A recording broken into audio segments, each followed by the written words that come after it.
Assalamualaikum warahmatullahi wabarakatuh. Alhamdulillahi rabbil alamin. Wassalatu wassalamu ala ashrafil anbiya'i wal mursalin. Nabiyyina Muhammadin wa ala alihi wa ashabihi ajma'in. Amma ba'd. Ikhwati fillah, azanallahu wa iyyakum. Bertemu kembali di kajian kitab Muqarrar Madal Aqidah yang berkaitan tentang ilmu akidah yang dikarang oleh para ulama yang ahli dalam bidangnya. Alhamdulillah, kita telah menyelesaikan juz yang pertama, bagian yang pertama, dan kita sampai ke pembahasan juz yang kedua atau bagian yang kedua berkaitan tentang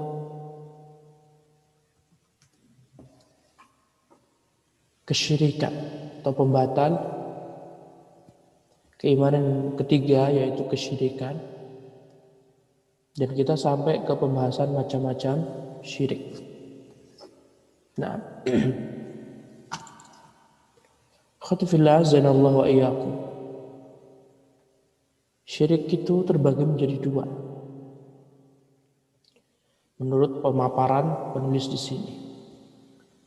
Yang pertama, syirik besar. Yang kedua, syirik kecil. Dan syirik besar ini terbagi menjadi 4 macam. Yang pertama adalah syirkud da'wah, kesyirikan dalam berdoa kepada Allah SWT. Seorang berdoa kepada selain Allah SWT. Di samping dia berdoa kepada Allah, dia berdoa kepada selain Allah SWT. Seorang berdoa terhadap sesuatu, meminta sesuatu kepada selain Allah dalam hal yang tidak ada yang bisa mendatangkannya kecuali Allah SWT. Maka jika kita meminta kesembuhan kepada orang lain atau orang sudah meninggal dunia, jelas ini merupakan kesyirikan. Karena kesembuhan itu milik Allah SWT. Kesembuhan hanya milik Allah SWT.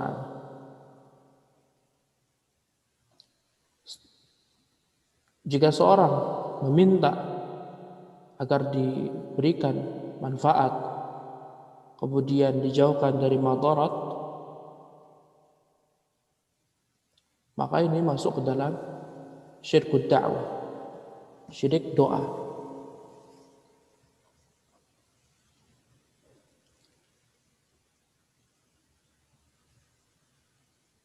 Maka ikhwati fillah zanallahu wa iyyakum, kata mu'alif di sini, فإن كان المقصود بالدعاء طلب النفع أو دفع الضر سمي دعاء مسألة. Kalau seandainya seorang meminta pada orang lain selain Allah SWT agar mendatangkan manfaat, menolak madarat, menolak bala, bencana, maka dia disebut dengan doa masalah, syirik dalam doa masalah. Dan ini sudah kita jelaskan atau dengan murojaah. Kemudian yang kedua, wa in kana al-maqsudu dzul wal khudu wal inkisar baina yadayillah summiya doa ibadah. Kalau seandainya yang dimaksud dengan perbuatan ini adalah ketundukan, penghambaan, kehinaan, maka ini disebut syirik doa ibadah. Dan dua-duanya ini diharamkan. Tidak boleh diberikan kepada selain Allah Subhanahu wa taala. Tinggal seorang tidak boleh memalingkan doa ibadah atau doa masalah kepada selain Allah Subhanahu wa taala. Lihatlah Allah SWT berfirman dalam surat Ghafir ayat 60. Wa qala rabbukum ud'uni astajib lakum.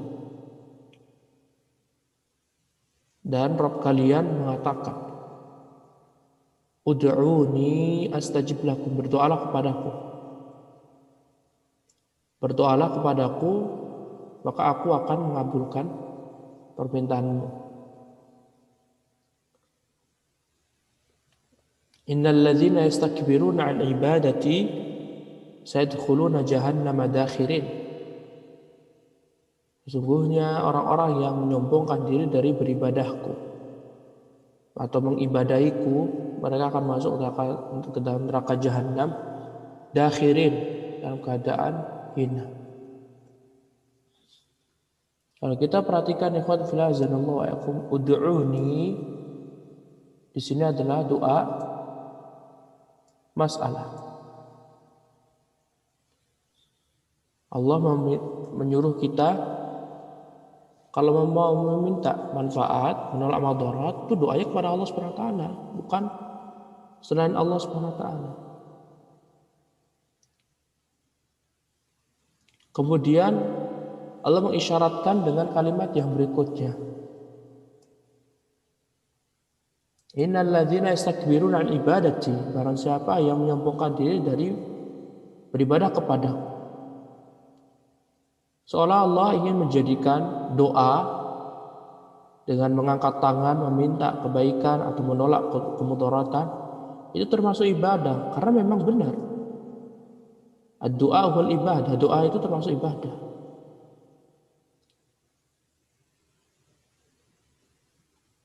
Bahkan doa ini lebih umum dan kita telah jelaskan di pembahasan pertama, itu bisa merujuk ke sana. Ada doa masalah, doa ibadah. Dan di sini Allah Subhanahu wa taala mengatakan sayadkhuluna jahannama dakhirin, mereka akan masuk dalam neraka dalam keadaan hina. Inilah yang dijadikan syahid, yang dijadikan tolak ukur pembahasan bahwasanya adanya syirik doa ini.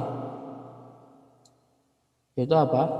Sayadkhuluna jahannama dakhirin. Dia akan masuk dalam jahannam dakhirin dalam keadaan terhina. Naam, dalam keadaan terhina.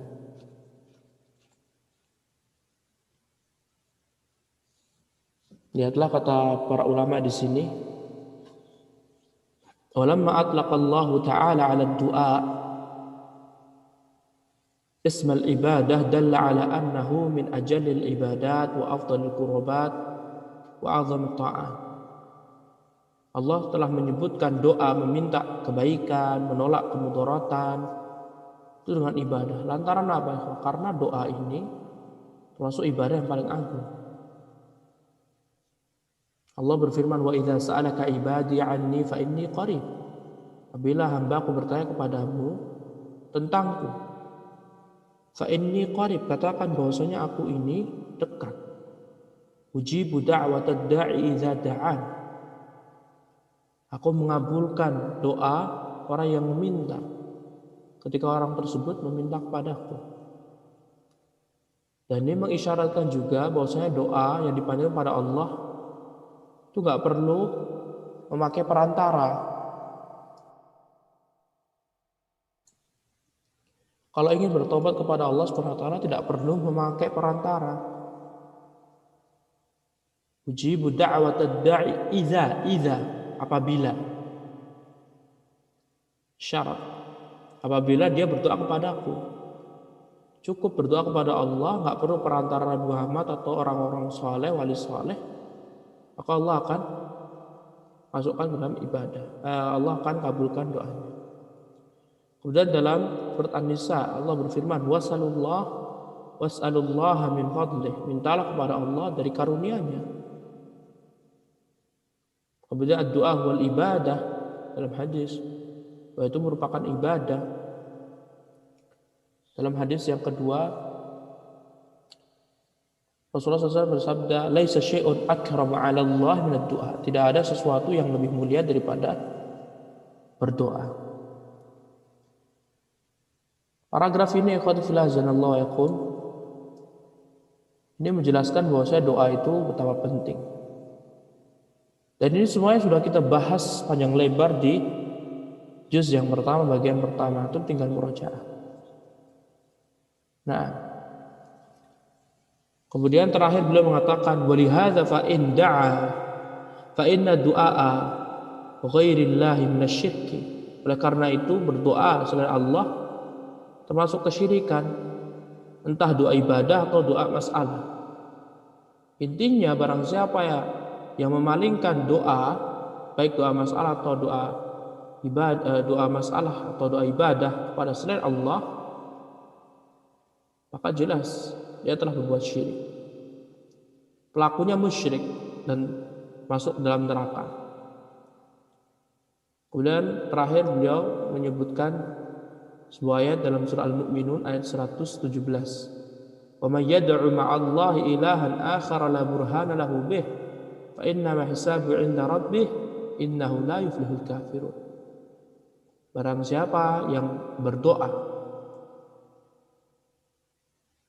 kepada sesembahan selain Allah yang tidak ada bukti yang nyata yang jelas, maka hitungan orang tadi, hisab orang tadi di sisi Allah. Awas aja, kan dihisab oleh Allah Subhanahu wa taala. Terakhir Allah mengatakan innahu la yuflihul kafirun. Tidak akan pernah beruntung orang-orang kafir. Ayat ini menjelaskan bahwa siapa yang berdoa kepada selain Allah,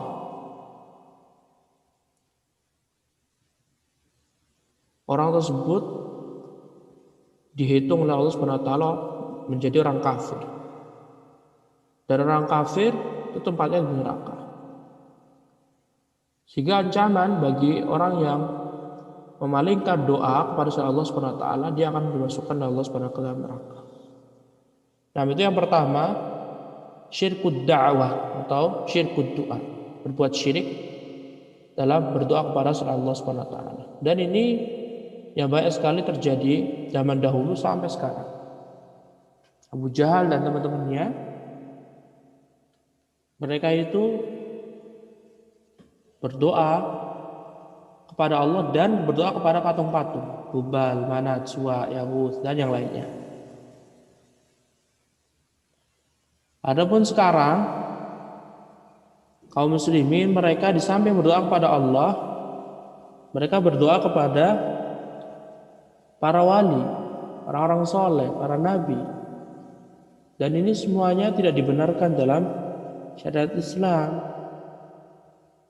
Karena tadi sudah jelas, Allah itu zat yang maha hidup, tidak akan mati.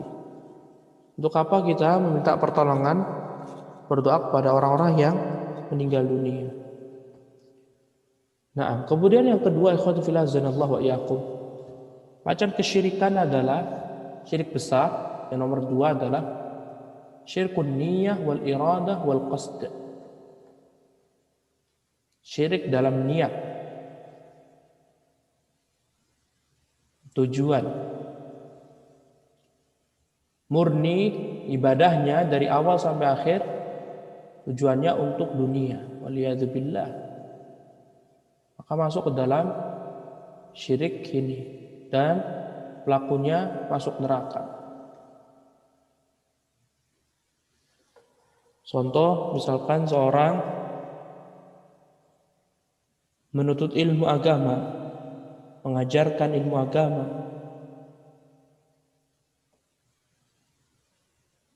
kemudian orang tadi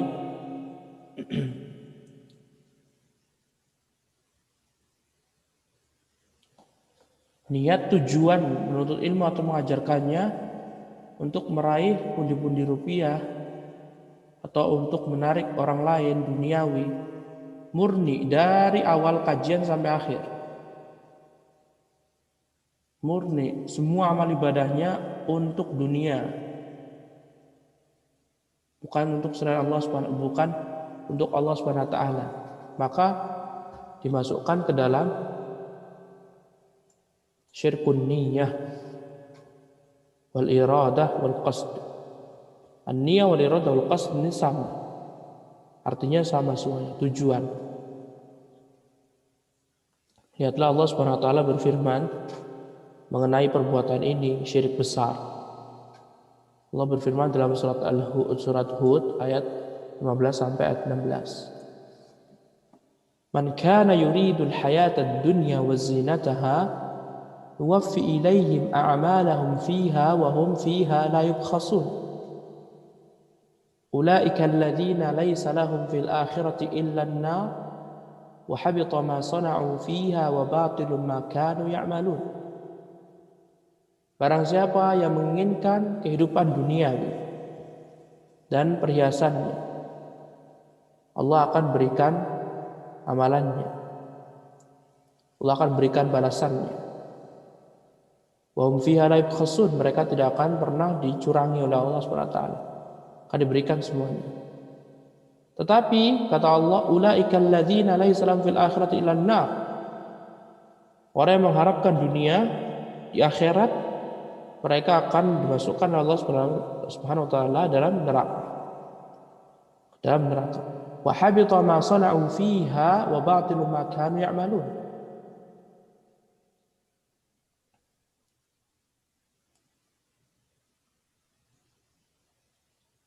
Dan hapuslah amalan yang telah mereka kerjakan selama di dunia, sia-sia. Lihatlah ikhwati fillah azanallahu wa iyyakum, di ayat ini jelas sekali. Barang siapa yang menginginkan amalannya, amalan akhirat, amal ibadah, tujuannya untuk duniawi, bukan untuk Allah Subhanahu wa taala, maka Allah akan berikan dia sesuai yang dia inginkan. Akan tetapi di akhirat amalannya sirna, hilang. Dan ini tentunya ancaman.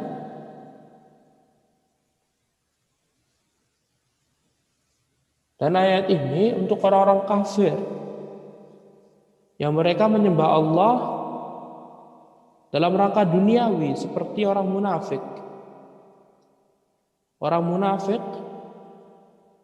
mereka terjatuh ke dalam syirkun niyah wal irada wal qasd. Karena mereka di samping beribadah kepada Allah SWT,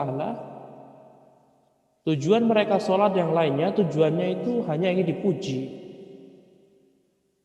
Tujuannya murni duniawi.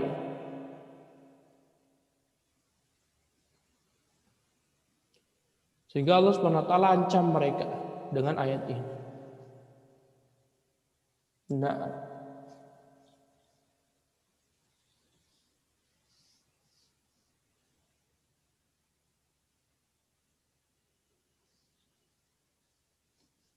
kemudian pembahasan ini khusus yang ikhlas, jadi yang murni riya, yang murni nifaq, yang murni tujuannya untuk dunia dari awal sampai akhir.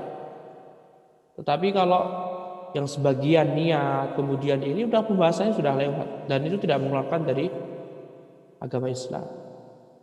Contoh seorang baru 10 menit, ya, 3 menit pertama ikhlas karena Allah, sisanya riya. Kemudian habis itu bertobat lagi, ini nggak masuk, tak keluar dari agama Islam.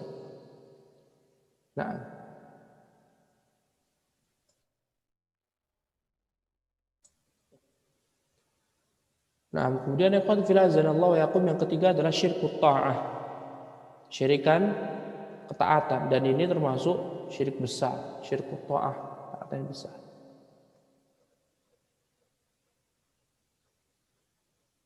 Maksudnya apa ikhwan? Al-udul 'anil tahakum ila al-kitab was sunnah wa raghba anhuma, berpaling dari berhukum dengan Alkitab was sunnah, membenci Al-Quran dan sunnah, membenci hukum-hukum dan dibawakan Al-Quran dan sunnah, menyeru kepada hukum selain Al-Quran dan sunnah.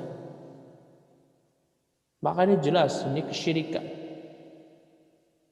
Karena di antara konsekuensi la ilaha illallah, konsekuensi dari syahadat anna Muhammadan Rasulullah, itu seorang harus menerima apa adanya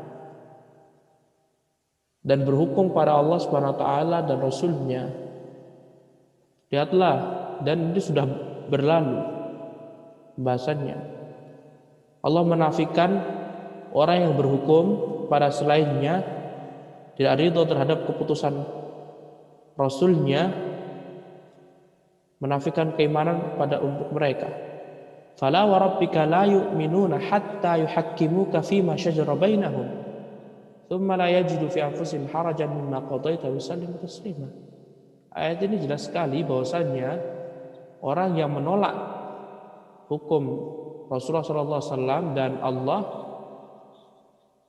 orang tadi ditiadakan imannya, masuk ke dalam syirik ketaatan. Maka barang siapa yang meninggalkan apa yang telah Rasulullah SAW bawa, baik Al-Quran maupun Sunnah, dan dia membenci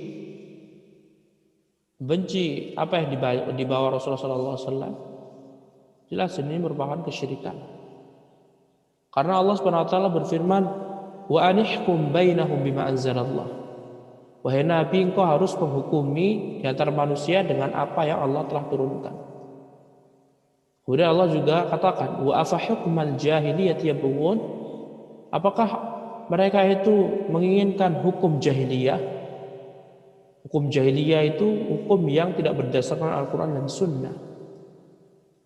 Wa man ahsana minallahi hukman liqaumin yuqinun. Tidak ada hukum yang lebih baik daripada hukum Allah bagi orang yang meyakini. Setiap hukum yang menyelisih Al-Quran dan Sunnah maka disebut dengan hukum jahiliyah. Dari sini ikhwatu fillah azanallahu wa iyyakum, hukum itu hanya ada dua. Ima hukum yang benar atau hukum yang tidak benar. Hukum yang adil atau hukum yang jahil. Kalau mau hukum yang adil sesuai dengan Al-Quran dan Sunnah, intisari dari Al-Quran dan Sunnah, diamalkan, dipraktekkan, maka barulah dia bisa dikatakan tidak menyekutukan Allah dalam ketaatan. Tapi jika dia berhukum dengan selain Al-Quran dan Sunnah, maka jelas dia telah melakukan syirik ta'ah, syirik ketaatan. Dan hukum Allah SWT berdasarkan ilmu, keadilan, kebenaran, cahaya, petunjuk. Adapun hukum selain Allah SWT hanya dibangun di atas kebodohan, kezaliman, dan kita saksikan semuanya itu. Bagaimana sangat mencolok antara hukum Allah SWT dengan hukum manusia. Allah adalah zat yang menciptakan kita, Allah yang mengetahui segala sesuatu, Allah yang mengetahui kebaikan, kemaslahatan untuk umat, untuk hamba-hambanya. Sehingga kalau jika akal kita masih sehat, kita akan meyakini bahwa Al-Quran dan Sunnah sampai hari kiamat masih bisa dipakai. Karena Al-Quran dan Sunnah itu turunnya dari Allah, Sang Pencipta. Kalau hukum manusia lemah, kejahilan, kebodohan, kezaliman, banyak sekali cacatnya. Wa khuliqal insanu dha'ifa. Manusia itu diciptakan lemah. Khuliqal insanu min ajal. Manusia itu diciptakan tergesa-gesa. Allah Maha Kuat, Allah adil, Allah bijaksana.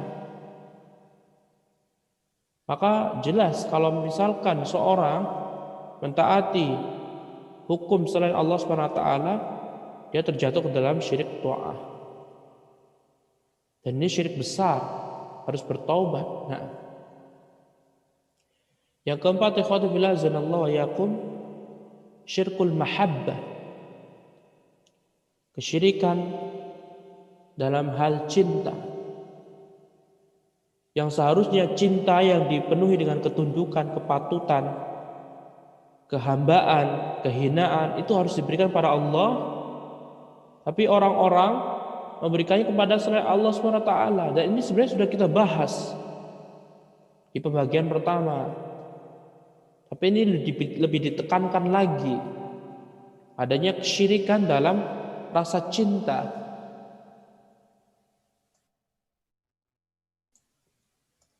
Cinta yang termasuk syirik besar ini adalah cinta yang bisa menjadikan seorang itu menghambakan dirinya, mengagungkan orang lain, mengagungkan makhluk Allah yang lainnya, bersimpuh, kehinaan. Ini jelas tidak boleh diberikan kecuali Allah. Kecintaan yang diliputi dengan kehinaan, kehambaan, keagungan itu hanya untuk Allah Subhanahu wa taala.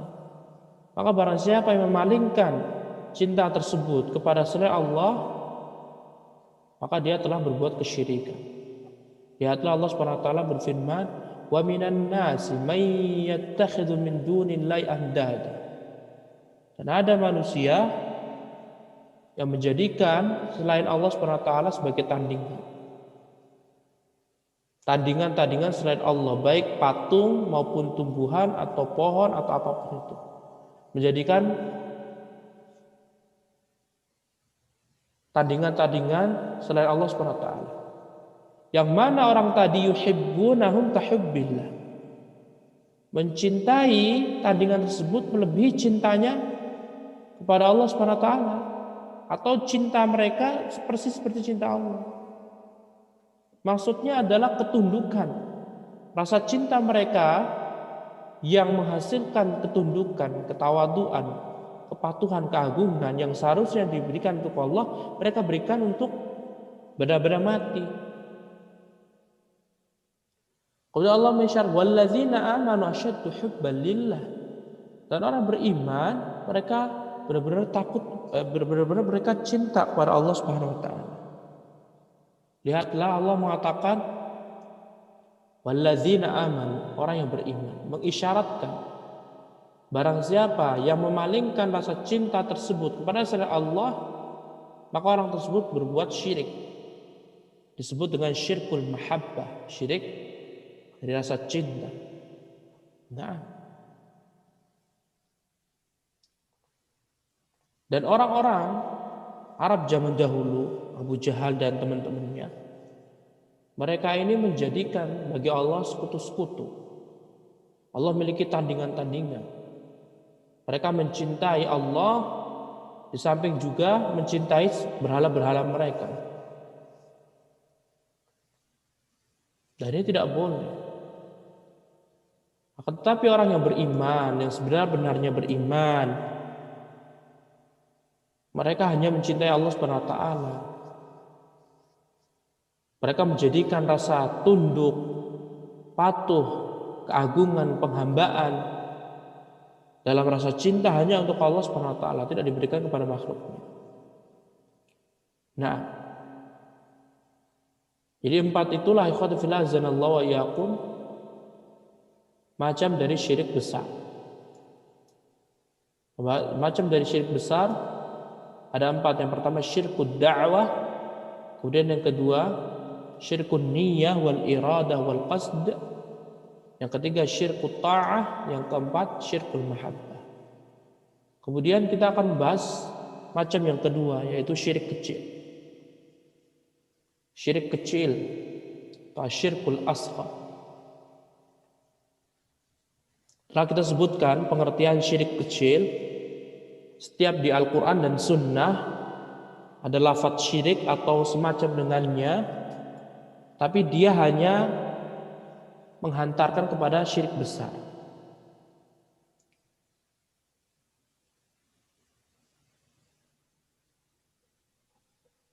Disebutkan di sini wala yakhruju sahibuhu minal Islam, tidak akan mengeluarkan seorang dari agama Islam.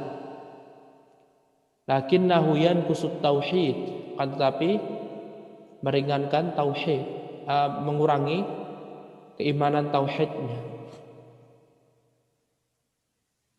Ya inilah yang dipilih oleh ulama di sini. Karena kita telah jelaskan sebelumnya bahwasanya para ulama berselisih pendapat tentang syirik kecil. Kalau bertobat ya diampuni oleh Allah Subhanahu wa taala.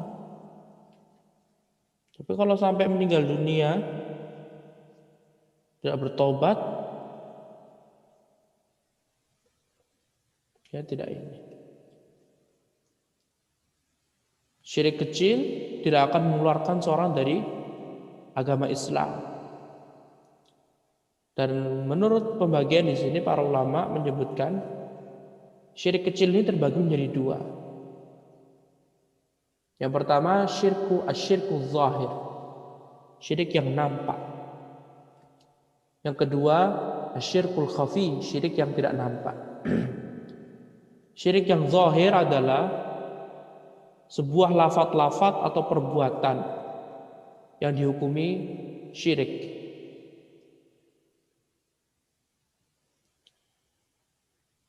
Kalau syirik khafi berarti tidak berupa perkataan dan perbuatan. Tapi keduanya syirik besar, syirik zahir sama syirik khafi, dia tidak sampai ke derajat syirik besar yang bisa mengeluarkan seorang dari agama Islam. Maka perlu diperhatikan. Jadi para ulama mengatakan Ahlussunnah wal Jamaah syirik besar mengeluarkan dari agama Islam. Syirik kecil tidak mengeluarkan dari agama Islam, tetapi jangan meremehkan syirik kecil. Sama seperti sebelumnya, tidak boleh meremehkan kufur kecil, tidak boleh meremehkan nifak kecil, atau nifak amali. Begitu juga dengan syirik kecil ini. Dan syirik kecil terbagi menjadi dua, syirkul zahir, syirik yang nampak, sama syirkul khafi, syirik yang tidak nampak. Kalau syirkul zahir maksudnya adalah perkataan atau perbuatan yang disebutkan dalam Al-Quran atau hadis dan dihukum para ulama dia syirik kecil. Contohnya adalah bersumpah dengan selain Allah SWT. Barang siapa yang bersumpah dengan selain Allah dihukumi syirik kecil, tidak akan keluar dari agama Islam. Tapi kalau seandainya dia meninggal dunia dalam keadaan syirik kecil, maka menurut pendapat yang dikuatkan oleh Syekhul Islam Taimiyah tidak diampuni dosanya oleh Allah Subhanahu wa taala. Nah, dan syirik kecil ini atau bersumpah dengan selain Allah, bersumpah dengan nama selain Allah, misalkan demi bumi, demi rumahmu, dia bisa menjadi syirik besar dengan satu syarat. Jikalau orang yang mengucapkan sumpah tadi mengagungkan demi keris, demi ini, demi benda ini, kemudian dia bisa apa? Dia meyakini bahwasanya benda ini benar-benar bisa memberikan manfaat dan madarat. Jelas ini apa? Syirik besar. Tetapi hukum asalnya bersumpah dengan selain Allah itu syirik kecil. Dan ini sebagaimana dalam hadis. Man halafa bi ghairillahi faqad kafara aw asyrak. Barang siapa yang bersumpah dengan nama selain Allah maka dia dihukumi kafir atau syirik. Tapi ini syirik kecil. Karena tidak mengeluarkan dari agama Islam. Kemudian kedua, contoh kedua adalah ucapan seorang Masya Allah wa syi'ta. Dengan kehendak Allah dan kehendakmu, menggunakan wawu. Contoh berikutnya, laulallah wa fulan, kalau bukan karena Allah dan fulan. Maka dua-duanya merupakan lafaz kesyirikan. Syirik kecil tapi syirku zahir. Lantaran keduanya Masya Allah wa syi'ta atau laulallahu wa fulan menggunakan wawu, huruf ataf wawu. Dan huruf ataf wawu ini ikhwan fillah azanallahu wa iyyakum dalam ilmu nahwu tufidu al-jama', memberikan faedah penggabungan. Seolah ketika antum mengucapkan kalau bukan karena Allah dan kamu, atau ini kehendak Allah dan kehendakmu, seolah antum atau orang tadi menjadikan manusia itu di sisi Allah, di samping Allah. Nah, itu dilarang. Sehingga Nabi Muhammad memberikan solusi dan para ulama memberikan solusi agar tidak terjatuh dengan kesyirikan atau syirik kecil ini, maka huruf wawunya diganti dengan tsumma. Maka menjadi apa? Masya Allahu tsumma fulan. Laulallahu tsumma fulan. Kalau bukan karena Allah, melalui, itu hukumnya boleh. Karena tsumma dia tidak memberikan penggabungan, tetapi diberikan jeda. Nah.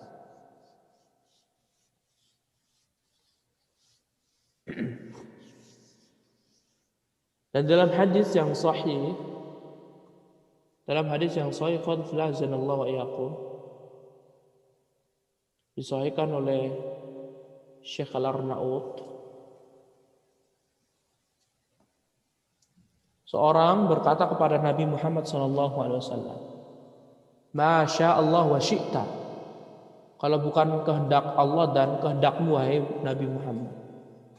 Dia ngomong seperti itu.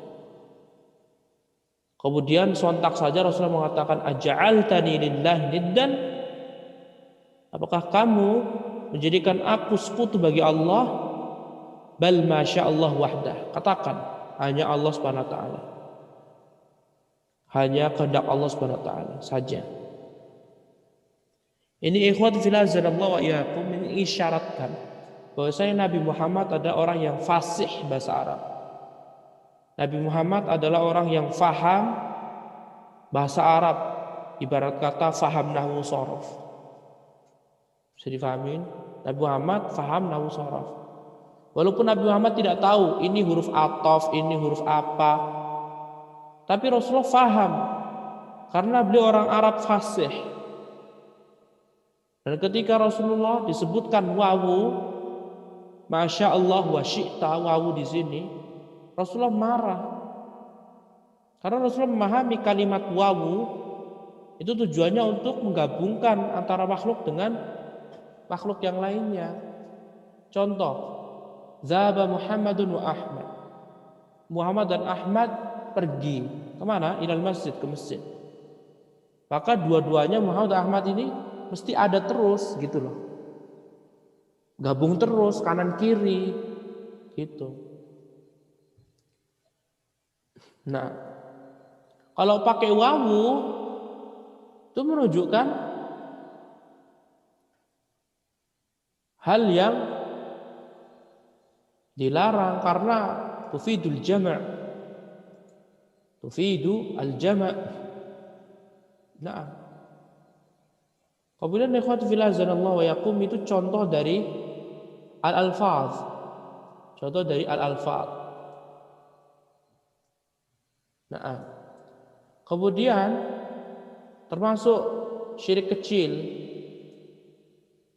dan syirik kecil tapi masuk ke syirkul zahir. Contohnya adalah memakai gelang atau memakai ikatan tertentu, pakai jimat. Tujuannya untuk mengangkat madarat, mengangkat penyakit.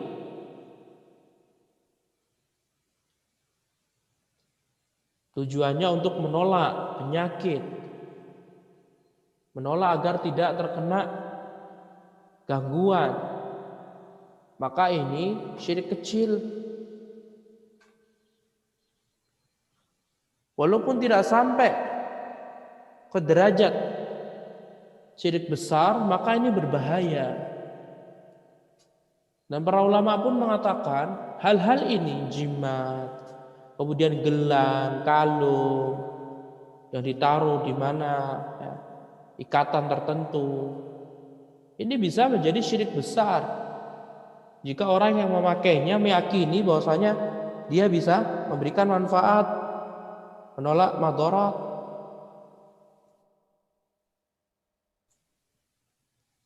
Dan ini nanti akan dibahas pada pembahasan-pembahasan berikutnya. Orang memakai kalung atau gelang agar tidak terkena ain. Ini jelas. Ini termasuk syirik kecil, syirkul zahir.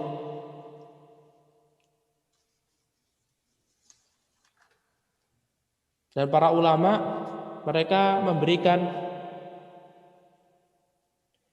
kaidah yang begitu penting. Mereka mengatakan ja'alu syai'i sababan ma laysa sababan la bisyar'i wa la bitajribatil mubasyarah az-zahirah fa huwa syirkun asghar. Para ulama mereka mengatakan menjadikan suatu sebab yang sebenarnya dia itu bukan sebab lantaran pengingkaran dari syariat Islam. Syariat Islam tidak mengakui dia bukan sebab. Dia tidak bisa menjadi perantara atau musabab. Dan juga tidak bisa diinikan dari pengalaman penelitian langsung seperti dari dokter. Maka hal tersebut masuk ke syirik kecil. Sama seperti ini. Jimat, kalung, gelang ditaruh di orang sakit. Tujuannya agar tidak tambah sakit parah, sakitnya tidak parah lagi atau hilang rasa sakitnya. Tetapi ini tidak bisa dibenarkan dari syariat Islam dan dari kedokteran pun tidak bisa. Kedokteran bilangnya kalau mau sembuh Pak atau Bu atau Kak, kalau mau sembuh minum obat baru. Ketika sudah terbukti tidak masalah. Tapi kalau belum terbukti seperti ini jimat, dia nggak bisa terbukti. Al-Quran, Sunnah melarang, dokter pun juga mengingkari. Sehingga ini termasuk syirik kecil. Dan ini bisa menjadi syirik besar jika seorang yang memakainya meyakini dia bisa apa? Memberikan manfaat atau menolak madarat. Nah, dan ini nanti akan dibahas setelah pembahasan kesyirikan ini. Jadi para ulama di sini lantaran bab-bab ini sangat penting sekali dan banyak sekali tersebar di kalangan masyarakat, maka ulama setelah ini mengkhususkan pembahasan khusus, pembahasan tertentu yang berkaitan tentang jimat, berkaitan tentang memakai gelang. Nah, kemudian ikhwatu fillah azanallahu wa iyyakum, macam yang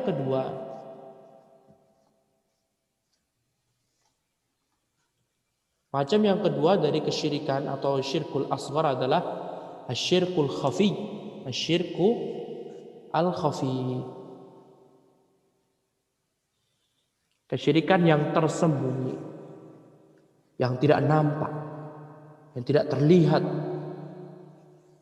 Karena ini berkaitan tentang hati, dan dalam perkara hati tidak ada yang mengetahuinya kecuali Allah SWT.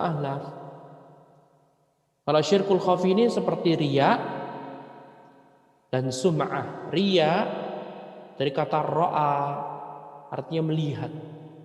Sehingga riya ini alatnya adalah mata. Kalau sum'ah dari kata sami'ah, mendengar. Sehingga alatnya adalah telinga. Maka barang siapa yang berbuat ibadah untuk dipuji, dilihat orang lain, maka dia disebut riya. Dan dia disebut apa? Syirik khafi atau syirik kecil.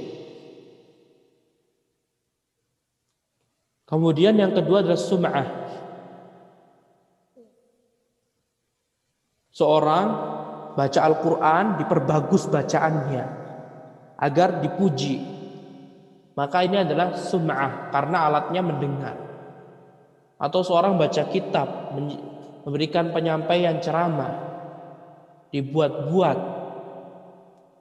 agar dipuji oleh jamaahnya, dipuji oleh temannya. Oh, bacaan kitabnya bagus sekali, gak ada yang salah.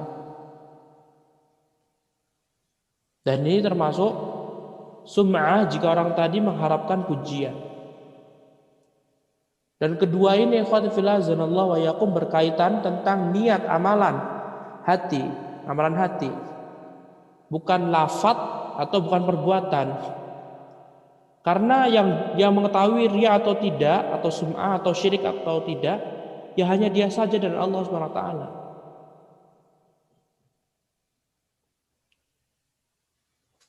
Maka harus diperhatikan. Lihatlah Allah Subhanahu wa taala berfirman, "Faman kana yarju liqa'a rabbih falya'mal 'amalan shalihan wa la yusyrik bi'ibadati rabbih ahada." Barang siapa yang berharap ingin bertemu dengan Allah, maka hendaklah dia beramal saleh dan dia tidak berbuat syirik. Syirik di sini maksudnya adalah syirku al-khafi, syirik yang tidak nampak. Bi ibadati rabbi ahada, berbuat syirik kepada selain Allah Subhanahu wa taala, ingin dipuji. Karena Allah Subhanahu wa taala memerintahkan di sini untuk beramal soleh, anggota badan.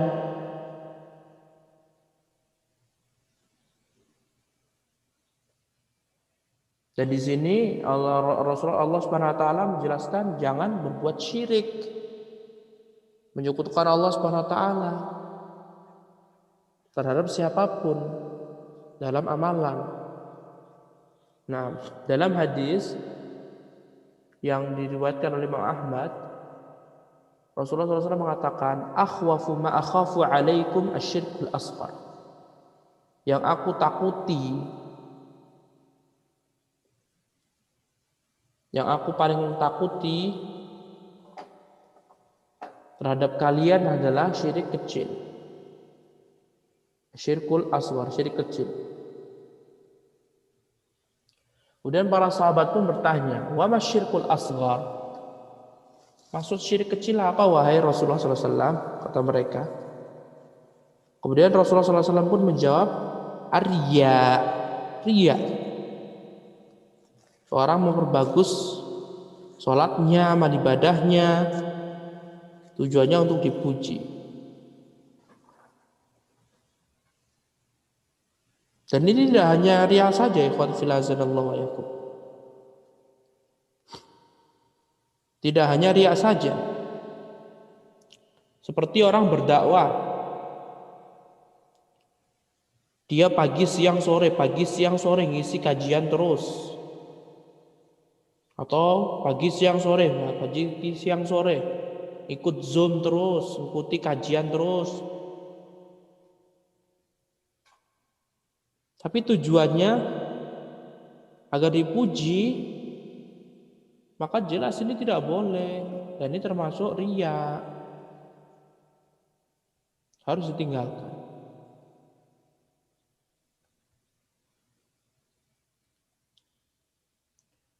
Nah, ikhwati fillah azanallahu wa iyyakum. Alhamdulillah kita selesai pembagian syirik. Syirik besar itu ada 4 macam. Yang pertama adalah syirku ad-du'a atau syirku da'wah. Kemudian yang kedua syirkun niyah wal irada wal qasd. Yang ketiga syirku ta'ah. Yang keempat syirkul mahabbah.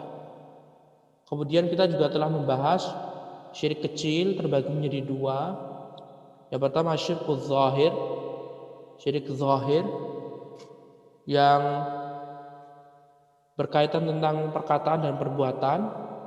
Kemudian yang kedua adalah syirkul khafi, syirik yang tersembunyi.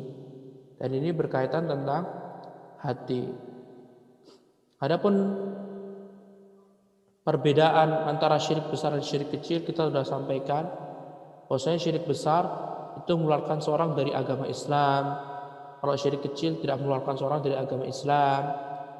Kemudian syirik besar akan mengekalkan seorang dalam neraka. Syirik kecil tidak akan mengekalkan seorang dari neraka. Nah, kemudian syirik besar menghapuskan seluruh amalannya. Kemudian syirik kecil yang dihapuskan hanya amalan-amalan yang tercampuri dengan riya atau sum'ah tadi.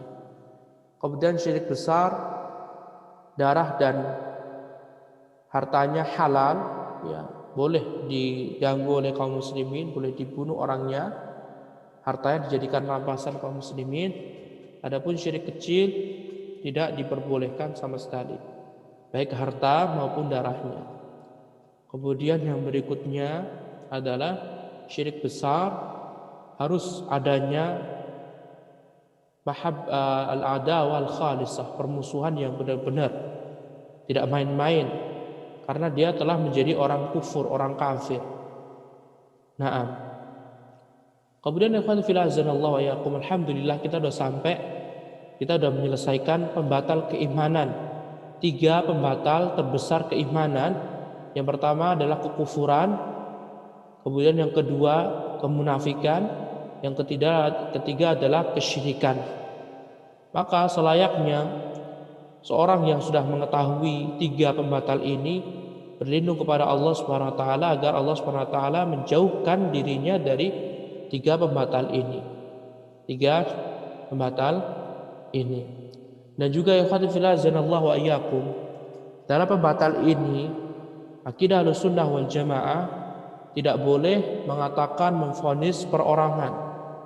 Fulan kafir, fulan kafir, fulan kafir. Fulan munafik, fulan munafik, fulan munafik. Fulan syirik, fulan musyrik, fulan musyrik, fulan musyrik. Tidak boleh. Bukan wewenang kita penuntut ilmu untuk mengkafirkan perorangan. Tidak boleh. Kita hanya berkata sesuai sifat yang telah Allah dan Rasulullah jelaskan. Maka barang siapa yang mengatakan ini, jelas ini kekufuran, perbuatannya kafir. Tetapi untuk perorangan tidak boleh dengan serta-merta kita lontarkan fulan kafir, fulan munafik, fulan musyrik. Tidak boleh, karena harus terpenuhi syarat-syaratnya dan hilangnya mawani', dan itu tugasnya para ulama. Nah, wallahu ta'ala alam. Semoga Allah SWT menjadikan kita termasuk orang yang berpegang teguh dengan tauhid dan menjauhkan diri dengan izin Allah dari kesyirikan, dari sifat kemunafikan, dari sifat kekufuran. Allahumma arinal haqqa haqqa warzuqna ittiba'ah wa arinal batila batila warzuqna ijtinabah. Hanya Allah yang tempat kita meminta, ya muqallibal qulub tsabbit qulubana ala ta'atik. Hanya kepada Allah Subhanahu wa taala kami minta taufiknya. Wabillahi taufiq. Wa sallallahu ala nabiyyina Muhammad wa ala alihi wa sahbihi wa sallama tasliman katsira.